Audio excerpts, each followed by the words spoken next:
seluruh penduduk Indonesia terdiri dari angkatan kerja maupun bukan angkatan kerja mencapai 279,9 juta orang.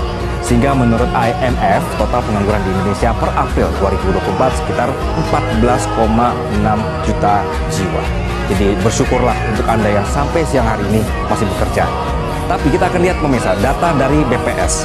Jadi Badan Pusat Statistik memiliki data bahwa jumlah pengangguran di Indonesia per Februari 2024 mencapai 7,2 juta orang dari sebelumnya di 2023 mencapai 7,9 juta orang. Assalamualaikum warahmatullahi wabarakatuh. Perkenalkan, nama saya Sehabul Milah dari kelas 1B non-reguler Prodi Manajemen Pendidikan Islam Fakultas Tarbiyah Universitas PTIQ Jakarta. Teman-teman, masalah pengangguran di Indonesia ini selalu menjadi topik yang sering sekali muncul di platform media, baik di televisi, media sosial, ataupun platform media yang lainnya. Pada kesempatan kali ini, saya akan menjelaskan beberapa faktor penyebab masalah pengangguran di Indonesia dan apa solusi untuk menangani masalah pengangguran di Indonesia saat ini. Menurut Badan Pusat Statistik atau BPS, di bulan Februari 2024 ini ada sekitar 7,2 juta orang di Indonesia yang belum mempunyai pekerjaan.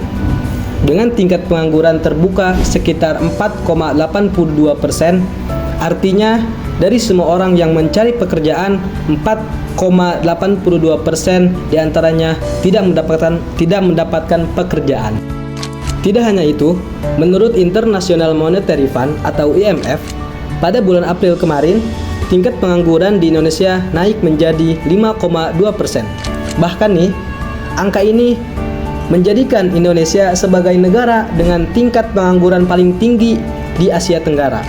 Jadi, sangat jelas kalau pengangguran di negara kita ini masih menjadi masalah yang sangat besar. Dan impact-nya bisa kemana-mana, mulai dari ekonomi, kualitas hidup masyarakat, sampai kesejahteraan. Maka dari itu, kita harus lebih aware terkait isu ini. Apa sih penyebab utama tingginya tingkat pengangguran di Indonesia saat ini? Berikut ada beberapa faktor penyebab utama pengangguran di Indonesia yang sangat umum. Yang pertama, pertumbuhan penduduk yang sangat cepat. Indonesia memiliki populasi yang terus tumbuh pesat setiap tahunnya, menciptakan tekanan besar pada pasar tenaga kerja dengan lebih banyak orang yang memasuki pasar kerja setiap tahunnya. Yang kedua, kesenjangan pendidikan. Ketimpangan antara kualitas pendidikan yang tersedia dan kebutuhan pasar kerja seringkali mengakibatkan pengangguran struktural. Banyak lulusan yang tidak memiliki keterampilan yang sesuai dengan permintaan industri. Yang ketiga, pertumbuhan ekonomi yang tidak seimbang. Meskipun ekonomi di Indonesia tumbuh, pertumbuhan tersebut tidak selalu menciptakan banyak lapangan kerja di sektor formal. Yang keempat, keterbatasan keterampilan. Banyak pekerja yang tidak memiliki keterampilan yang relevan atau terampil dalam pekerjaan yang dibutuhkan oleh industri modern seperti teknologi informasi, manufaktur maju, dan sektor jasa. Yang kelima, kurangnya keterlibatan industri. Ketidaksesuaian antara kurikulum pendidikan dan kebutuhan industri menghambat integrasi lulusan ke dalam pasar kerja. Itulah 5 faktor penyebab utama tingginya tingkat pengangguran di Indonesia. Nah, sekarang apa sih solusi yang tepat untuk menangani masalah pengangguran di Indonesia saat ini? Ada 6 faktor untuk menangani masalah pengangguran di Indonesia saat ini. Yang pertama, reformasi pendidikan. Pemerintah perlu melakukan reformasi mendalam dalam sistem pendidikan untuk memastikan bahwa kurikulum mencakup keterampilan yang diperlukan oleh pasar kerja, termasuk pendidikan vokasional dan pelatihan kerja.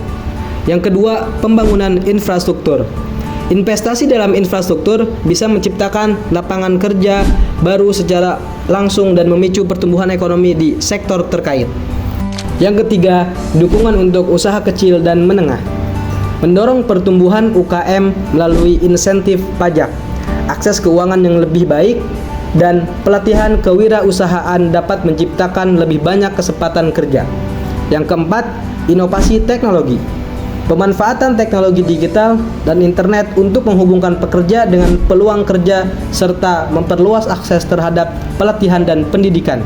Yang kelima, kemitraan industri pendidikan. Membangun kemitraan erat antara dunia pendidikan dengan industri untuk memastikan bahwa kurikulum disesuaikan dengan kebutuhan pasar kerja. Yang keenam, program magang dan pelatihan. Mendorong program magang yang efektif dan pelatihan kerja yang mengarah pada peningkatan keterampilan dan pengalaman praktis bagi para pencari kerja. Jadi, kesimpulannya adalah tingginya tingkat pengangguran di Indonesia memerlukan pendekatan komprehensif yang melibatkan berbagai pihak, termasuk pemerintah, sektor swasta, pendidikan, dan masyarakat umum.